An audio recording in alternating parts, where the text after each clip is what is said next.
Dear medical nursing students, today our topic is dermatosis, right? आज हम dermatosis में description करेंगे और ये अपने आप में डर्मेटाइटिस से डिफरेंट है, राइट? डर्मेटाइटिस पिछली क्लासेज में हमने डर्मेटाइटिस देखा था।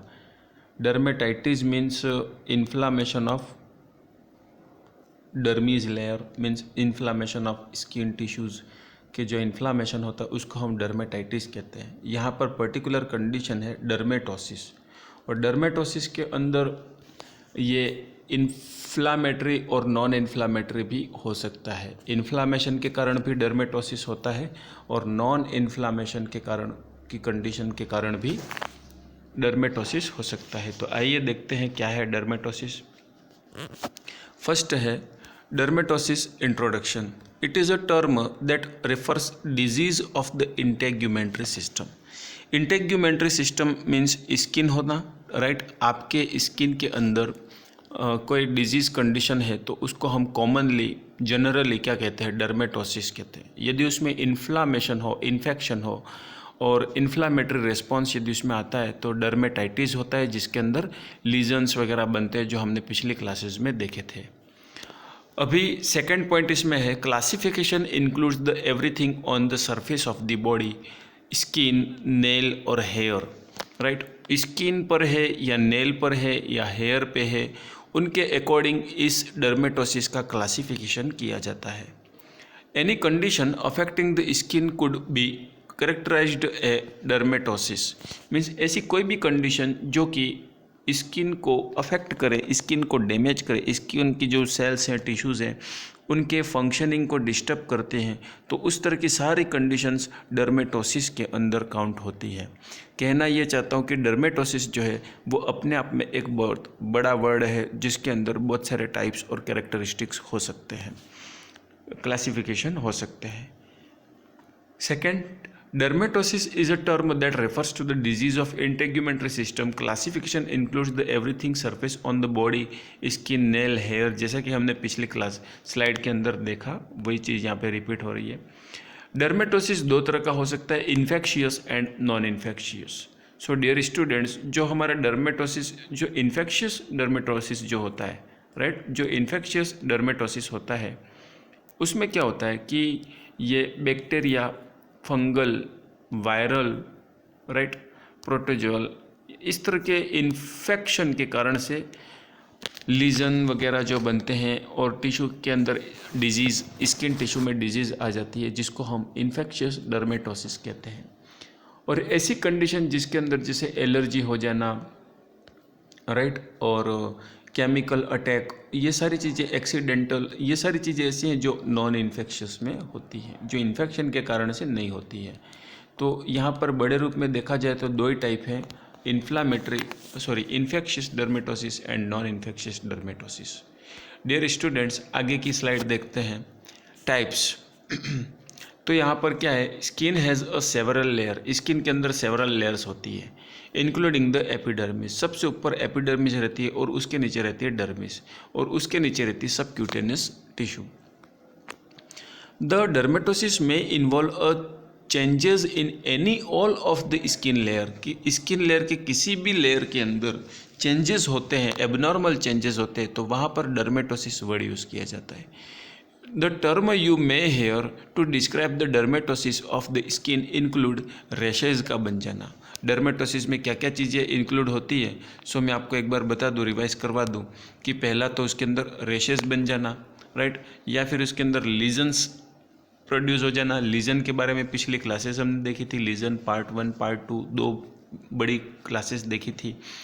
मैक्यूल्स, मैंने मैक्यूल, पेप्यूल, पोस्ट्यूल, वेसिकल्स, ये सारा चीज़ें बताई थी। और पेप्यूल्स हो गया, नोड्यूल्स हो गया, प्लेक हो गया, ये सारा यहाँ पे यदि पाया जाता है स्किन के अंदर या कोई एक कंडीशन पाई जाती है तो वो सारी कंडीशंस क्या कहलाती है? डर्मेटोसिस में काउंट होती है। रेशेज मीन्स स्किन की जो कलर है और लीजन्स बन जाते हैं। Lesion area of the skin abnormal, skin का पर्टिकुलर एरिया एबनॉर्मल दिखे तो वो लीजन कहलाता है।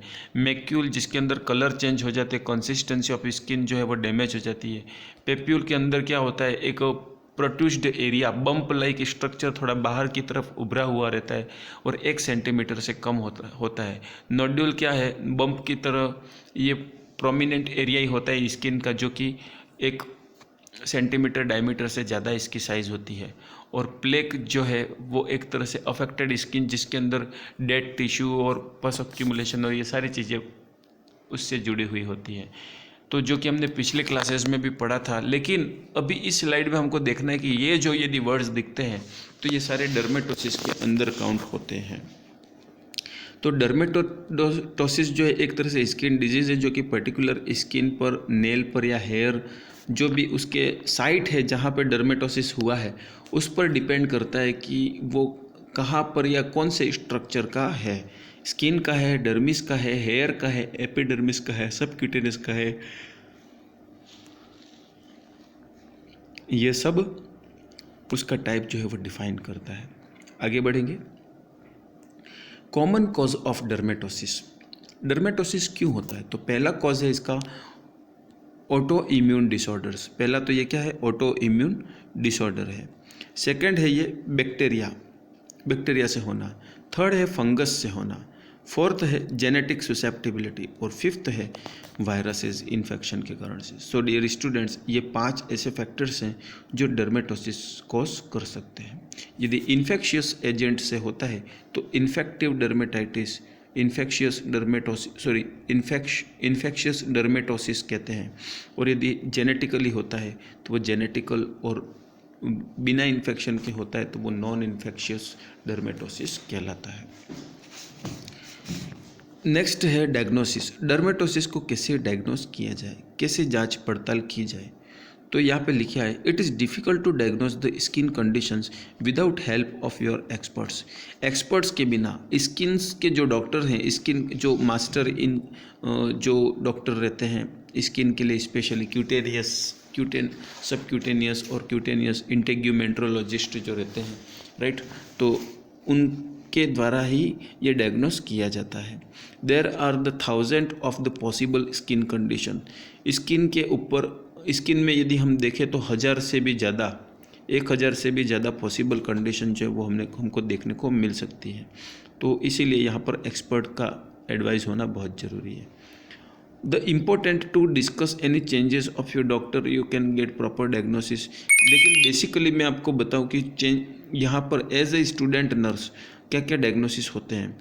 तो स्किन का एक्सटर्नल और इंटरनल चेंजेस होते हैं जो कि एग्जामिनेशन के द्वारा पता कर सकते हैं, जैसे कि लीजन्स का पता चलना, पॉस्चूल का पता चलना, राइट।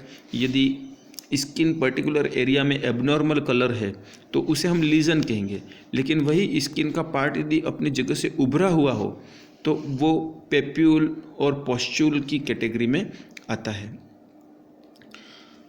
ओके, आगे बढ़ेंगे। नेक्स्ट है ट्रीटमेंट। ट्रीटमेंट के अंदर good general treatment practice include, क्या क्या ट्रीटमेंट हो सकता है? Avoid rubbing. स्किन में कहीं पर भी इन्फेक्शस या ईचिंग या इरिटेशन हो रहा है तो उसको रब नहीं करना है, बार बार उस पर ईचिंग नहीं करनी है। और पिंचिंग नहीं करना उसको, है ना। लोग को जैसे पिंपल्स वगैरह होते हैं तो उसको प्रेस करके रप्चर करने की कोशिश करते, तो ऐसा नहीं करना है। अफेक्टेड एरिया को टच नहीं करना है। Wash your hands regularly. Hand wash regular रखना है क्योंकि हमारे हो सकता है हाथों से ही इन्फेक्शन फैल रहा हो। Avoid transmitting bacteria, fungus and viruses to the others. Other persons को भी ये स्प्रेड होने से बचाना है। Avoid sharing personal care items, जैसे कि शेयरिंग ब्लेड हो गया, ये टॉवल, पर्सनल शेविंग ब्लेड हो गई, राइट, जो टॉवल, फेस टॉवल हो गया, राइट। इस तरह की जो चीज़ें हैं वो शेयर नहीं होनी चाहिए। रेज़र हो गया, टॉवेल हो गया, हेयर ब्रश हो गया, राइट। इसके बाद बेड लिनन्स हो गए, जो इन्फेक्शियस पर्सन है उसके लिनन्स, उसके क्लॉथ, सारी चीज़ें सेपरेट होनी चाहिए, अलग होनी चाहिए, शेयर नहीं होनी चाहिए, सिंगल यूज़ होनी चाहिए। ये इसका ट्रीटमेंट का पॉइंट्स है। नेक्स्ट है अप्लाई कॉर्टिकोस्टेरॉइड्स। अब डियर स्टूडेंट्स, यहाँ पे थोड़ा इंटरेस्टिंग है। हाइड्रोकोर्टिसोन, एक मार्केट में ट्यूब आता है, बीटा मेथाजोन, राइट, बीटा मेथाजोन, या फिर आता है मोमेटासोन, राइट, बीटामेथाजोन, मोमेटासोन। तो ये सब क्या है, हाइड्रोकोर्टिसोन ट्यूब हैं जो कि इन्फ्लामेटरी रिएक्शन को सप्रेस करते हैं और टेम्पररी सिम्टम्स को क्या करते हैं, रिलीफ करते हैं। Take apply medication such as the antibiotic use करो या एंटी फंगल यूज़ करो, ये भी क्या है, ट्रीटमेंट है। एंटीबायोटिक यूज़ किए जा सकते हैं पेशेंट के लिए और एंटी फंगल भी एडवाइस कर सकते हैं। नेक्स्ट है सूथिंग ऑइंटमेंट।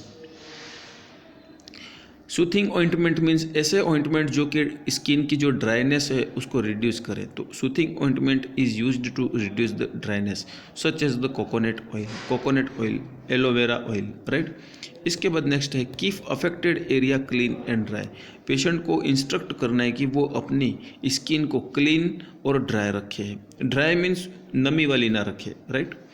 नेक्स्ट है wash the skin regularly. Skin को रेगुलर वॉश करना है और एंटीबैक्टीरियल ऑइंटमेंट अप्लाई करना है। एंटीबैक्टीरियल सॉप अप्लाई करना है। मेडिसिनल सॉप्स जो आते हैं वो अप्लाई करना है। पेशेंट को does not have harsh fragrances dyes, means ऐसे कोई भी केमिकल जो कि हार्मफुल है तो उनका रेगुलर यूज़ नहीं करना है। कॉस्मेटिक आइटम्स जो होती हैं वो आपकी स्किन के लिए ज़्यादा हार्मफुल होती है तो उनको अवॉइड करना है। सो डियर स्टूडेंट्स, आज हमारे डर्मेटोसिस एक बहुत छोटी, वैसे तो बहुत बड़ा टॉपिक है, राइट, लेकिन यूनिवर्सिटी के अकॉर्डिंग देखो तो इसके अंदर क्वेश्चंस जो है वो बहुत कम बनते हैं। लेकिन आपके समझने के लिए बस इतना था यहाँ पर कि डर्मेटोसिस जो है एक तरह से स्किन की कोई भी एबनॉर्मल कंडीशन जिसके अंदर रैशेस बने, पेप्यूल, पोस्ट्यूल, मैक्यूल, ये जो भी बनते हैं तो सारी चीज़ें डर्मेटोसिस के अंदर काउंट होती है। यदि इन्फ्लामेटरी रिएक्शन होता है तो वो डर्मेटाइटिस कहलाता है। लेकिन इन्फेक्शियस से हुआ है, इन्फेक्शन से हुआ है तो वो इन्फेक्शियस डर्मेटोसिस कहलाएगा, और विदाउट इन्फेक्शन यदि हुआ है तो नॉन इन्फेक्शियस डर्मेटोसिस कहलाएगा। यही आपको ध्यान रखना है।